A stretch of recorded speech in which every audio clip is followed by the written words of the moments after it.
जय श्री जगन्नाथ भाई माने सर्वप्रथम गुरुदेव गणपति एवं जगदम्बा को प्रणाम करी आज आम सेशन स्टार्ट करिवा। आज आमर डिस्कशन रे सेशन भितर सेशन रहिबो ग्रह क्रम रे मंगल देवंकर विषय आज आम आलोचना करिवा। सर्वप्रथमे कहि रखे जे ये आलोचना जो रहिबो सेटा संपूर्ण मोर निजस्व इंटरप्रिटेशन एवं आपण माने बही रे तो बहुत किछि जिंस अछि, बही पढले आपण बहुत किछि जिंस जानिबे। एटा मु एक्सपीरियंस रु कहूची कारण आज जी प्राय टपिक थिला सेटा मंगल उपर थिला मोर आज एक्सपीरियंस। तो सेति पई मु आज मंगल देव विषय ही आलोचना करी। जेतेबेले किए दश जो नवग्रहंकर स्तुति जेतेबेले तमे देखिबो नवग्रहଙ୍କ स्तुति जोटा व्यासदेव रचना करिसंती सेथरे गोटे कैरेक्टरिस्टिक्स आसीची माने सेतरे मंगल देव को स्तुति करबा भितरे महर्षि व्यासदेव कहिचंती जे धरणी गर्भ संभूतम विद्युत कांति समप्रभम कुमारम शक्ति हस्तम तम मंगलम प्रणाम्यहम। प्रथम कहले धरणी गर्भ संभूतम धरणी गर्भरु जात होइतिबा विद्युत कांति समप्रभम विद्युत भଳି तेज कुमार शक्ति हस्त माने जार हस्त रे शक्ति थाए तम मंगलम प्रणाम्यहम। मंगल देवंकर विषय आमे कोन जानले व्यासमुनि कोन मंगल को डिस्क्राइब कले धरणी गर्भ संभूतम माने जे धरणी गर्भरु जात होइछंती विद्युत कांति समप्रभम विद्युत भलिया जहांकर कांति कुमारम शक्ति हस्तम जे कुमार रूप एवं शक्ति जार अस्त्र शक्ति जार हस्तरे तम मंगलम प्रणाम्यहम। माने एथुरु आमे कोन कोन जानिले मंगलर कारक कोन ना लैंड धरणी गर्भ माने लैंड होउची लैंड र कारक होउचंदी मंगल विद्युत कांति माने इलेक्ट्रिसिटी र कारक होउचंदी मंगल कुमारम शक्ति हस्तम शक्तिर कारक होउचंदी मंगल। तुमे जदि मंगलर कारक तत्व बा कैरेक्टरिस्टिक्स विषय रे जानिबो ग्रह क्रम रे मंगलंकर अनेक कैरेक्टरिस्टिक्स अछि प्रत्येक बही रे बहुत भरी भरी की देइछि भाई से कोन कोन र प्रतीक पराक्रम र प्रतीक शक्तिर प्रतीक विद्युत र प्रतीक जोडा जो माने प्रतीक ग्रह जगत रे सेनापति सीए तेणु आउ सबु शारीरिक सत्व माने शक्ति र प्रतीक सीए तेणु यही सब जिनिस को मंगल देव मंगल देवंकर एटा हला तांकर या व्यतीत अनेक कैरेक्टरिस्टिक्स अछि या व्यतीत एते कैरेक्टरिस्टिक्स अछि जे प्रत्येक भितरे जदि तुमे नजर पकेइबो जे मंगल देव कोन कोन जिनिसर प्रतीक ताले तुम आसब जे शारीरिक मानसिक शक्ति मंगल को देखा जाए पृथ्वी उत्पन्न कौन भी पदार्थ मंगल को देखा जाए सान भाई भौणी मंगल को देखा जाए क्रूरता कठोरता युद्ध विद्वेष साहस अग्नि सेनापति सेना अस्त्र चोर शत्रु उत्साह ठीक अछि एवं उदारता भी एवं कलुष्य माने जो या नारे ता नारे गपीबा व्रण जो खंडिया खाबरा जावा काकू जो शरीर क्षत चिन्ह ये भी मंगल ठू विचार करा बहुत किसी जिन अच्छी एमती प्रत्येक बही काढ़ले आप बहुत किसी कैरेक्टरिस्टिक्स पाइबे जितेबाला भी मंगल ग्रहर अध्ययन हम से आप तीन टा जिनस सब मुंडे रखिए कि जो भाव रे मंगल देव बसी सी तो नेचुराली मैलेफिक माने पापी ग्रह भितर गणा जाए जो भाव रे तुम मंगल देव बस सी से पॉजिटिव है कि बस ना नेगेटिव है कि बस आपण माने समस्ते जानती मंगल देवंकर जो तीन टी दृष्टि रही प्रत्येक ग्रह तो सप्तम भाव को देखती मंगलंकर एक्स्ट्रा दीटा दृष्टि अच्छे गोटे है 4 गोटे है 8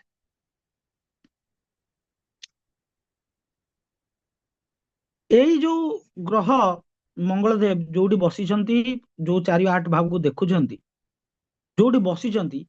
जीवन तमर से भावर कारक तत्व से भाव रिलेटेड जिनिस तुमे हठात रागिଯିବ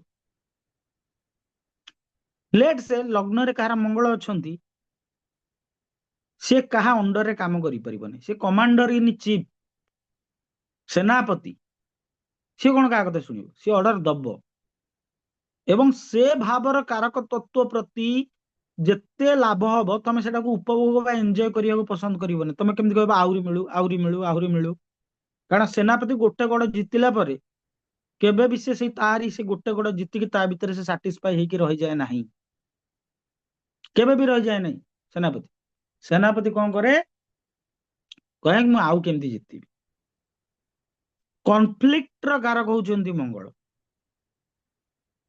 जेते सबू कॉन्फ्लिक्ट होउची तार कारक होउचंती मंगल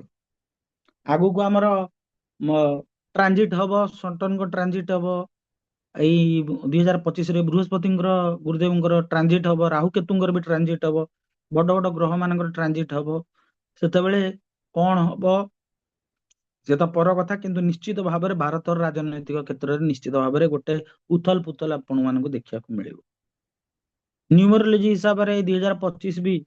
मंगलंकर वर्ष आपण मानक कही रखे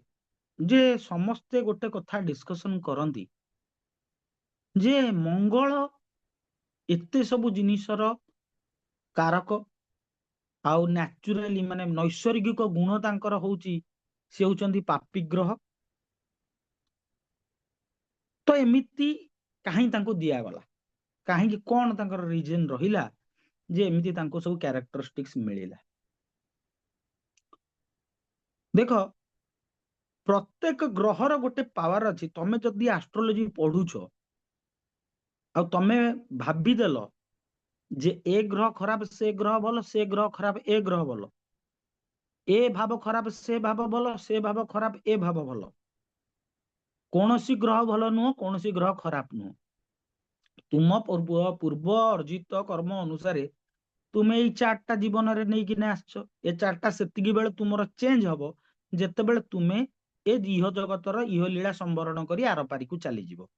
एवं पुणी थरे जदि जन्म नब ताले तुमर नुआ चार्ट आसी नले ए चार्ट तुमर केबे भी जीवन सारा पई चेंज हबनी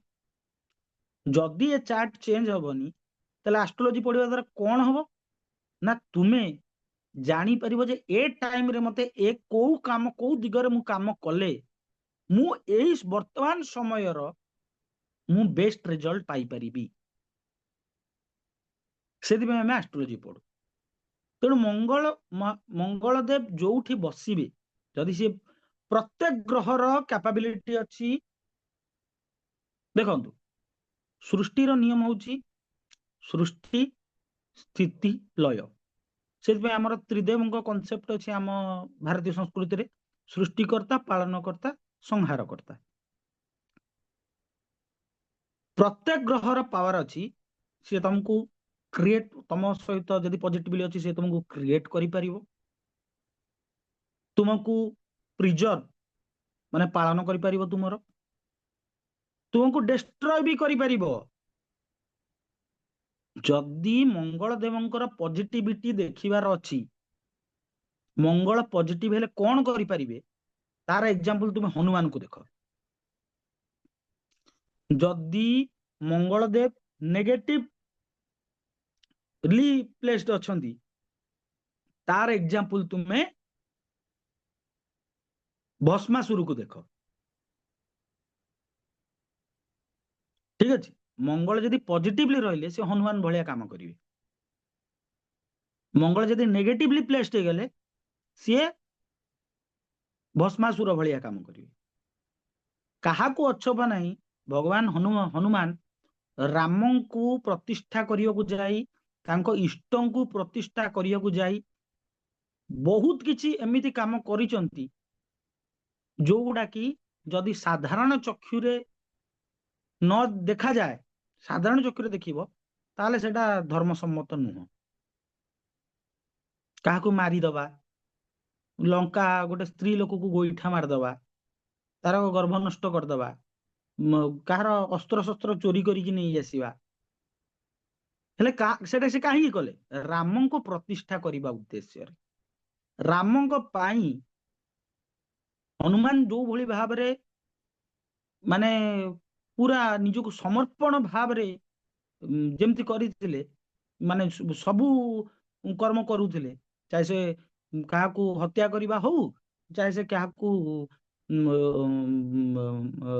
काहार किसी चोरी करदबा हो, बा काहाकू साम दाम दंड भेद सबु यूज करिकी से कोन करथिले ना इष्टंग प्रतिष्ठा करथिले। सेति भगवान सेति ए त्रिभुवन रे समस्त हनुमानकर पूजा करूचंती, समस्त हनुमान पूजा करूचंती। एटा हला पॉजिटिव मंगलर लक्षण। नेगेटिव मंगल कौन ना भस्मासुर महादेव को भजिला, कहला प्रभु मते गोटे बर दियो। कहले कौन बर देवी ना मु जहाँ पर हाथ थोदेवी से भस्म हो। तो नारायण अवतार नहीं आसिया पड़ा, से सब स्टोरी तुम मानक जना अच्छी। लास्ट निज मुंडर हाथ थोइला एवं भस्म हो गला। जो पॉजिटिव मंगल हम सी पॉजिटिव लोक काम करने को बाहर, माने से अस्त्रटा उठेब लोक मान रक्षा करने। जो नेगेटिव मंगल काम करिवो सेतेबेले सीए अस्त्र उठेब निज स्वार्थ पई एवं सेही अस्त्र द्वारा निजको से भस्म करदब भस्मासुर भलिया। तेणु यहीटा थिला गोटे जेनेराल कनसेप्शन। तेणु तमे जेते बेले चार्ट रे मंगल ग्रह को अध्ययन करिवो, सी तो एक रे पापी ग्रह भितर काउंट कर हुंती, तापर देखिबो अन्य पापी ग्रह माने ता ऊपर नजर अछि कि बा मंगल देव अन्य कोनोसी पापी ग्रह मानक ऊपर नजर रखिसंती कि नाही, सेटा भेरी वाइटल जिनिस। राहु केतु शनिदेव, राहु केतु आउ शनिदेव जदि तीन जनकर मंगल देव ऊपर दृष्टि अछि बा मंगल देव सहित एमाने बसिछंती बा मंगल देव यांको ऊपर दृष्टि रखिछंती बा से तीन जन मंगल देव ऊपर दृष्टि रखिछंती कोनोसी भी दृष्टि रु, ताले इट इज हमें आखि बंद करी कहि परिया मंगल इनफ्लिक्ट हो गले से सेमित नैसर्गिक पापी ग्रह पुणी से पापत्व वृद्धि हो गला। पुणी एटा स्थान काल पात्र अच्छी मेष लग्न हो गला ताले मंगल पापी हो ना, से मंगलर कारक माने से लग्नर कारक हो गले। किंतु जेते जहा हेले भी मनीष जमती तार प्रकृति को त्याग करि पारे नाही, ठीक सेमिति मंगल ग्रहंकर जो कैरेक्टरिस्टिक्स अच्छी धरणी गर्भ संभूतम विद्युत कांति समप्रभम कुमारम शक्ति हस्तम, सी भाई रागिबे माने पूरा पूरी माने जो सडन रागी जीवा हठात रागी की कहीदबा जार देखिबो जे हठात रागी जाउथबो तुम जानिबो जे तार मंगल बैडली प्लेस्ड अछि। एटा मु मो एग्जांपल कहूची, मते बहुत जोर राग माडे एवं मोर मंगल को राहु महाराज देखुचंती।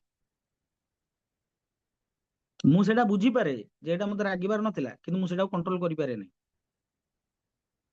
तुम हजार पढ़ दियो हजार जहा कर दियो किंतु तुम ग्रह को अंडर ही काम करियो। से मोमेंट पाई तुम मुंडे रे पसिबनी जे अरे तोर चैट रे एमतिया प्रॉब्लम अछि, से मुहूर्त पाई तुम मुंडे रे पसिबनी। तुमे ग्रहर कारक तत्व हिसाब रे एक्टिव हो जिवो। मंगल क्रोधर भी प्रतीक। एइठी गोटे कथा कहि रखे, लीला पुरुषोत्तम भगवान श्रीकृष्ण, लीला पुरुषोत्तम भगवान श्रीकृष्ण श्रीमद भागवत गीतार 16 नंबर अध्याय 20 कि 21 नंबर श्लोक अच्छी, से नरकर 3टा द्वार कही। काइंडली चेक करदेवे पढ़देवे 16 नंबर अध्याय 20 कि 21 नंबर श्लोक मोर एक्जाक्टली मन पड़ुनी। सेठी भगवान कही त्रिविधम नरकस्य द्वारम नाशनम आत्मन्न, एमती श्लोकटा त्रिविधम नरकस्य द्वारम नाशनम आत्मन्न काम क्रोध तथा लोभम तस्मात् एतत्रयम त्यजेत, एमती गोटे श्लोक थी। जहाँ भी श्लोक गड़बड़ थी तुम देखि नब। से श्लोकर मीनिंग एया थिला, तीनिटा हूची नरकर द्वार, माने तुमर नरक कहले तुम पतनर द्वार। काम कामना इच्छा, क्रोध क्रोध माने राग तथा लोभ लोभ भी नरकर द्वार तेणु काम क्रोध आउ लोभ ए तीनटा नरकर द्वार एवं मंगल रिप्रेजेंट करती क्रोध को मंगल रिप्रेजेंट करती क्रोध को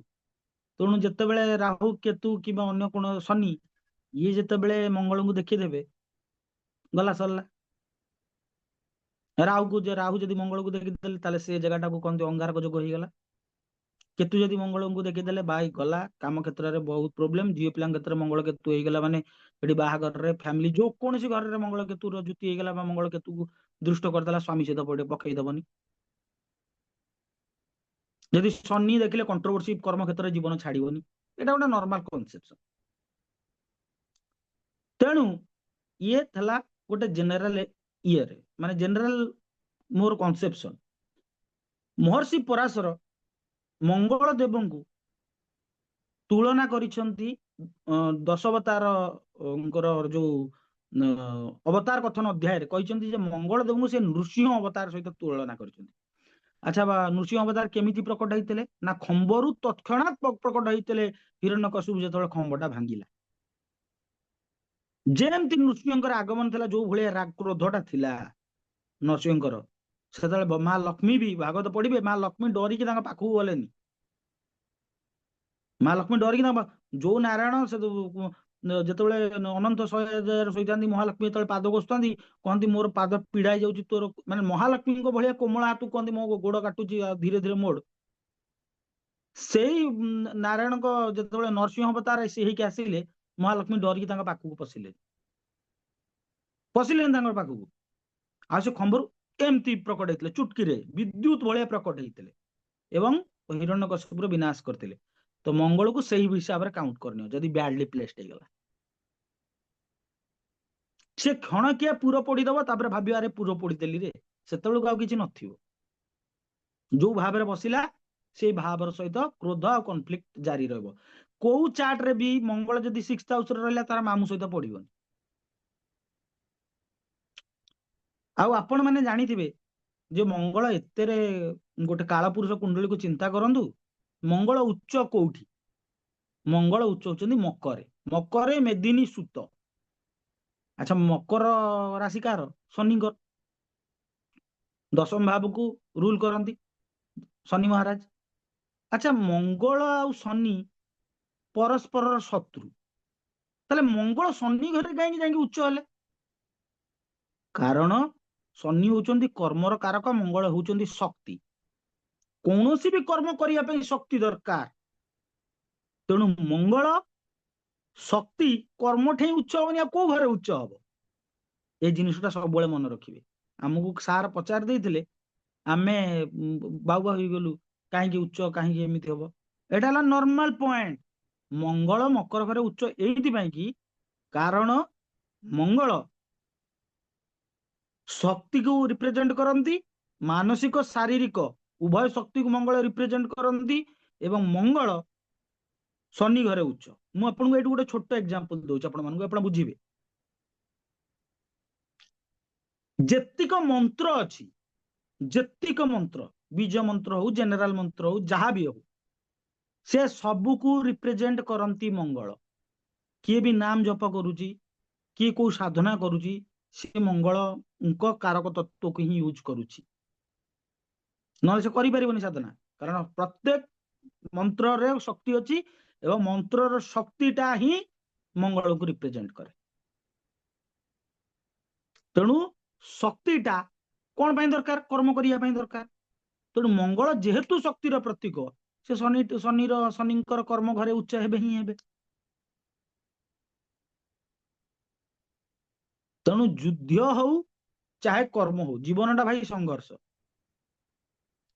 कर्म क्षेत्र रे शक्ति थिले ही कर्म करि परिबो जब तुम्हारे सब पाखे शक्ति नहीं तुम करि परिबो नाही कर्म तेणु मंगल जेहेतु शक्तिर प्रतीक सी शनि घरे उच्च हो गले एबे हम गोटे नॉर्मल कॉन्सेप्शन नबा आपण माने जानिचंती जे मांगलिक दोष कथा जदि ए 12 1 4 7 8 12 କେହି ବି କହନ୍ତି 2। କୁଣ୍ଡଳୀରେ ଯଦି କାହାର 1 2 4 7 8 12 ଘରେ ମଙ୍ଗଳ ରହିଲେ ତାଙ୍କୁ କହନ୍ତି ମାଙ୍ଗଳିକ ଦୋଷ। ଏଟା କାହିଁକି କହନ୍ତି? କାରଣ ମଙ୍ଗଳ ହଉଛନ୍ତି କନଫ୍ଲିକ୍ଟର ପ୍ରତୀକ, ବାଦ ବିବାଦର ପ୍ରତୀକ। ଯଦି ମଙ୍ଗଳ 12 ରହିଲେ ତାହେଲେ ଅଷ୍ଟମ ଦୃଷ୍ଟିରେ 7 କୁ ଦେଖିଲେ, ଲଗ୍ନରେ ରହିଲେ ତାହେଲେ 7 କୁ ଦେଖିଲେ, 7 ରେ ବସିଲେ ତାହେଲେ 7 କୁ ଦେଖିଲେ, ଚତୁର୍ଥ ଘରେ ବସିଲେ ତାହେଲେ ଚତୁର୍ଥ ଦୃଷ୍ଟିରେ 7 କୁ ଦେଖିଲେ, ଅଷ୍ଟମ ଘରେ ବସିଲେ ଆଉ ଦ୍ୱିତୀୟ ଘରେ ବସିଲେ ଶାସ୍ତ୍ର ହିସାବରେ ସେ ବି ମଙ୍ଗଳ ଦୋଷ। ଯୋଉ ଘରେ ବସିବେ ଆପଣ ମାନେ ଆପଣ ମାନଙ୍କର ଚାର୍ଟ ଯଦି ମନେ ଅଛି ବାହାର କରନ୍ତୁ ସେ ମଙ୍ଗଳକୁ, ସେ ଘରଟା ଆଉ ମଙ୍ଗଳ ଯୋଉ ଯୋଉ ଜାଗାକୁ ଦେଖୁଛନ୍ତି ସେ ଘରର ରିଲେଟେଡ କନଫ୍ଲିକ୍ଟ ଆପଣଙ୍କ ଚାର୍ଟରେ ନିଶ୍ଚିତ ଭାବରେ ମିଳିବ, ମିଳିବ ହିଁ ମିଳିବ, ଅଳ୍ପ ବହୁତ ମିଳିବ ହିଁ ମିଳିବ ସେ ଘରର କାରକ ତତ୍ତ୍ୱ। ସେ ଦଶମ ଘରେ ମଙ୍ଗଳ ଦିଗ୍ବଳି ବି ହେଇଯାଆନ୍ତି, ଦକ୍ଷିଣ ଦିଗରେ ଦିଗ୍ବଳି, ଦଶମ ଘରେ ମଙ୍ଗଳ ଦିଗ୍ବଳି ହେଇଯାଆନ୍ତି। ତେଣୁ ମୋର କହିବାର କଥା ହେଲା ମଙ୍ଗଳଙ୍କୁ ନେଇକି ପ୍ରେଡିକ୍ସନ କରିବା ପୂର୍ବରୁ ତମେ ମାନେ ଦେଖ ଚାର୍ଟରେ ମଙ୍ଗଳ ସେ ଲଗ୍ନ ପାଇଁ କାରକ କି ଅକାରକ, ପ୍ରତ୍ୟେକ ଗ୍ରହକୁ ଦେଖ ସେ ଲଗ୍ନ ପାଇଁ ମଙ୍ଗଳ କାରକ କି ଅକାରକ। ଏଇ ମଙ୍ଗଳ ଯୋଉ ବସିଛନ୍ତି ତାଙ୍କ ଉପରେ ଅନ୍ୟ କାହାର ଦୃଷ୍ଟି ନାହିଁ ତ, ଅନ୍ୟ କୌଣସି ପାପୀ ଗ୍ରହଙ୍କ ଦୃଷ୍ଟି ନାହିଁ ତ? ଯଦି ଅଛି ତାହେଲେ କିଭଳିଆ ତମକୁ ସେ ରେଜଲ୍ଟ ଦେବେ? ବ୍ଲାଙ୍କ ଚାର୍ଟ ରୁଲ ଏଠି କିଛି ନାହିଁ। ଆଷ୍ଟ୍ରୋଲୋଜି ଯଦି ବ୍ଲାଙ୍କ ଚାର୍ଟ ରୁଲ ହେଇଥାନ୍ତା ତାହେଲେ ଏତେ ଜଣ ଲୋକ, ଏତେ ଜଣ ମୁନି, ଏତେ ଜଣ ଋଷି ସେ ରିସର୍ଚ୍ଚ ଟାକୁ ସେଇଠି ଷ୍ଟପ୍ କରିଦେଇଥାନ୍ତେ। କିଛି ଗୋଟେ କନକ୍ଲୁଜିଭନେସ୍ ର ରିପୋର୍ଟ ମଙ୍ଗଳକୁ ମିଳିବ ନାହିଁ କି ମଙ୍ଗଳ ଏଇ ଭାବରେ ଏଇ ଲଗ୍ନରେ କଣ କିଭଳି ଭାବରେ ରିଆକ୍ଟ କରିବେ, କାରଣ ଅଂଶ ବଳ ବି ଅଛି। ଜୀବନରେ ମଙ୍ଗଳ ବିନା, ମଙ୍ଗଳ ଯଦି ଭଲସେ ପ୍ଲେସ୍ଡ ଥିବେ ତାହେଲେ ବହୁତ କିଛି ଜିନିଷ ତୁମକୁ ସୁବିଧାରେ ମିଳିବ। ମହର୍ଷି ପରାଶର କହନ୍ତି 3 6 10 11 ର ମଙ୍ଗଳ ବହୁତ ଭଲ, କାରଣ ଏଇଟାକୁ କୁହାଯାଏ ଉପଚାଅ ଭାବ। ଉପଚାଅ ଭାବରେ ମଙ୍ଗଳ ଭଲ। 3 ଘରେ କଣ ନା ପରାକ୍ରମ, ପରାକ୍ରମରେ ଯଦି ମଙ୍ଗଳ ରହିଲେ ସିଏ ତମକୁ ସଂଘର୍ଷ କରିବାକୁ ଶକ୍ତି ଯୋଗେଇବେ। 6 ଘର କଣ ନା ରୋଗ ଋଣ ରିପୁ ଶତ୍ରୁ, ସେଠି ଯଦି ମଙ୍ଗଳ ରହିଲେ ତାହେଲେ ରୋଗ ଋଣ ରିପୁ ଶତ୍ରୁକୁ ମ୍ୟାନେଜ କରିବାକୁ ମଙ୍ଗଳ ହେଲ୍ପ କରିବେ। 10 ହେଲା କର୍ମର ଘର, କର୍ମ ଭାବରେ ଯଦି ମଙ୍ଗଳ ରହିଲେ ତାହେଲେ ସେ ତମକୁ କର୍ମ କରିବାକୁ ବହୁତ ଶକ୍ତି ଯୋଗେଇବେ। 11 ଘର କଣ ଇଚ୍ଛା ପୂର୍ତ୍ତିର ଘର, ଇଚ୍ଛା ପୂର୍ତ୍ତି ଘର କରିବା ପାଇଁ, ଇଚ୍ଛା ପୂର୍ତ୍ତି କରିବା ପାଇଁ କର୍ମ କରିବାକୁ ପଡେ, କର୍ମ କରିବା ପାଇଁ ଶକ୍ତି ଦରକାର, ସେଥିପାଇଁ ବି ମଙ୍ଗଳ ଭଲ। କିନ୍ତୁ ଯୋଉଠି ବି ମଙ୍ଗଳ ରହିଲେ ସେଠି ତମର କନଫ୍ଲିକ୍ଟ ବାଦ ବିବାଦ ହେବାର ସମ୍ଭାବନା ଅଛି ହିଁ ଅଛି। ଆଉ ତମେ ବ୍ଲାଙ୍କ ଏଇଟା ଲଗ୍ନ ଛାଡି ଦିଅ,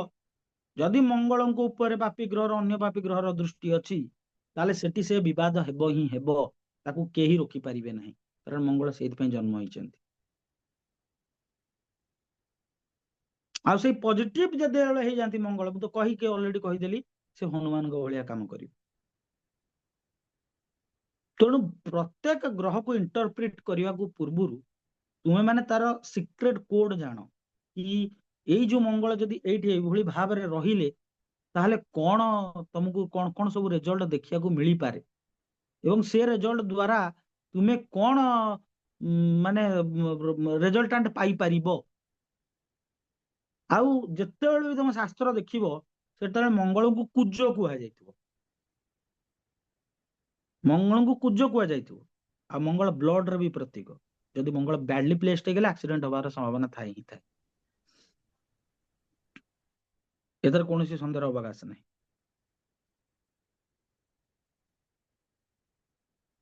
ତେଣୁ ଗୋଟେ ନବଗ୍ରହଙ୍କ ଭିତରେ ଏତେ ବଡ ଗ୍ରହକୁ କୌଣସି ଗୋଟେ ସୀମିତ ପ୍ରେଡିକ୍ସନରେ ସୀମିତ କରିବା, ଏଇଟା ମୁଁ କାହିଁ ମତେ ଲାଗୁନି ଏଇଟା ଠିକ ହବ। ସେଇଥିପାଇଁ ମୁଁ କହେନି କି ଏଇ ଘର କଣ, ମୁଁ ଗୋଟେ ଗୋଟେ ଜେନେରାଲ ଏମିତି କହିଦିଏ ନର୍ମାଲ କନସେପସନ ହିସାବରେ ମଙ୍ଗଳର କଣ କଣ ହେବ, କିନ୍ତୁ କିଛି ଗୋଟେ ଆଜ ଇଟ ଇଜ ଏକ୍ଜାକ୍ଟଲି କୁହାଯାଇ ପାରିବ ନାହିଁ। ହଁ ଏମିତି କିଛିଟା କ୍ୟାରେକ୍ଟରିଷ୍ଟିକ୍ସ କୁହାଯାଇପାରିବ, ଯେମିତି ଲଗ୍ନରେ ମଙ୍ଗଳ ଥିଲେ ସେ କାହା ଅଣ୍ଡରରେ କାମ କରିବେନି। ସେକେଣ୍ଡ ହାଉସରେ ଯଦି ମଙ୍ଗଳ ଥିବେ ତାହେଲେ କୁଟୁମ୍ବ ସହିତ କନଫ୍ଲିକ୍ଟ କରେଇଦେବେ। ଥାର୍ଡ ହାଉସରେ ଥିଲେ ପରାକ୍ରମ କରିବାକୁ ହେଲ୍ପ କରିବେ। ଫୋର୍ଥ ହାଉସରେ ଥିଲେ ଘର ବାଲାଙ୍କ ସହିତ ଝଗଡା ଝାଣ୍ଟି ଚାଲୁଥିବ। ଫିଫ୍ଥ ହାଉସରେ ଥିଲେ ପୁଅ ସହିତ ପଡିବ ନାହିଁ, ସାଙ୍ଗମାନଙ୍କ ସହିତ ପଡିବ ନାହିଁ। ଯେତେବେଳେ ମୁଁ ଗୋଟେ 6ଟା ଘର କହିଦେଲି, ତାର ସେ ଯୋଉ ଯୋଉ ଘରକୁ ସେ ଦେଖି ଚାଲିଲେ ସେଇ ଘର ସହିତ ତ ମୁଁ ତ କହିଲି ଏମିତି ପ୍ରୋବ୍ଲେମ ଆସିବ। ସପ୍ତମରେ ରହିଲେ ମଙ୍ଗଳ ଦୋଷ ହେଲା, ଚତୁର୍ଥରେ ରହିଲେ ମଙ୍ଗଳ ଦୋଷ ହେଲା, ସ୍ୱାମୀ ସହିତ ପଡିବ ନାହିଁ। ଏଇଥିରେ ରହିଲେ ଗୁପ୍ତ ବିଦ୍ୟା ଗୁପ୍ତ ଶକ୍ତିକୁ ତମେ ଯେତେବେଳେ ଆହରଣ କରିବାକୁ ଯିବ ସେତେବେଳେ କନଫ୍ଲିକ୍ଟ ହବ। 9th ରେ ରହିଲେ ବାପା ମାଙ୍କ ସହିତ ବାପାଙ୍କ ସହିତ, ଧର୍ମ ସହିତ, ଭାଗ୍ୟ ସହିତ, ଗୁରୁ ସହିତ, ପିତା ସହିତ କନଫ୍ଲିକ୍ଟ ହେଇପାରେ। କିନ୍ତୁ ତମେ ସେଠି ନିର୍ଣ୍ଣୟ କର ଯେ କଣ ରେଜଲ୍ଟ, ମଙ୍ଗଳ ଗୁଡଲି ପ୍ଲେସ୍ଡ ଅଛନ୍ତି କି ବ୍ୟାଡଲି ପ୍ଲେସ୍ଡ ଅଛନ୍ତି। ତମେ ଯଦି ଏଇ ଜିନିଷଟା ନିର୍ଣ୍ଣୟ କରିପାରିବ, ମଙ୍ଗଳ ଗ୍ରହ ଯୋଉଠି ଦେଖାଯିବେ ଚାର୍ଟରେ, ତୁମେ ତାକୁ ପ୍ରେଡିକ୍ସନ ଦେଲା ବେଳେ ସେ ଲୋକକୁ ଭୁଲ କରିବ ନାହିଁ। ଚାहे ଗୋଟେ କଥା କୁହ କିନ୍ତୁ ସେଟା ଠିକ ହେଇଥିବା ଦରକାର, ଆଉ ସେ ସେଟା ରିଲେଟ କରିପାରୁଥିବ ତା ଜୀବନ ସହିତ। ଆଷ୍ଟ୍ରୋଲୋଜି 9ଟା ଗ୍ରହ, 12ଟା ଭାବ, 27ଟା ନକ୍ଷତ୍ରକୁ ନେଇ ହିଁ ଗଠିତ। କିଏ ପ୍ରେଡିକ୍ସନ କେମିତି ଦଉଛି ସେଟା ତା ନିଜର ଇଣ୍ଟରପ୍ରିଟେସନ, ତାର ବୁଝ ସମଝ ପଢା ଉପରେ, ସାଧନା ଉପରେ। ତ ଆଜିର ସେସନ ପାଇଁ ଏତିକି। ପୁଣି କିଛି ନୂଆ ସେସନ ସହିତ ନୂଆ ଗ୍ରହଙ୍କର କରିବା। ସମସ୍ତଙ୍କୁ ଜୟ ଶ୍ରୀ ଜଗନ୍ନାଥ।